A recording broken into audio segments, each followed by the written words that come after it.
Koľkokrát si povedala, zlyhala som, už to nedám. Čo ak ti poviem, že zlyhanie neexistuje? Je to len forma spätnej väzby.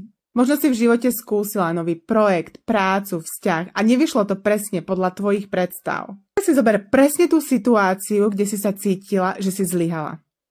Nádych, výdych 3-krát. A opýtaj sa samej seba, čo ťa tá situácia naučila? Ako si sa tam cítila? Čo si máš odtiaľ odniesť do budúcna, aby si bola silnejšia?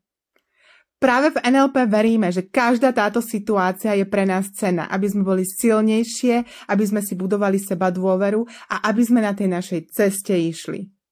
Práve tie chyby nie sú koniec, ale úspešné lekcie, ktoré nám pomáhajú rásť. Tak poďme teraz do akcie. Spomen si na tú situáciu, kedy si zlyhala a spomen si na to, čo si sa s nej mala naučiť, aby si bola znovu silnejšia. A ja budem čakať dole do komentára, čo mi napíšeš a ako sa mi pochváliš s tvojim úspechom.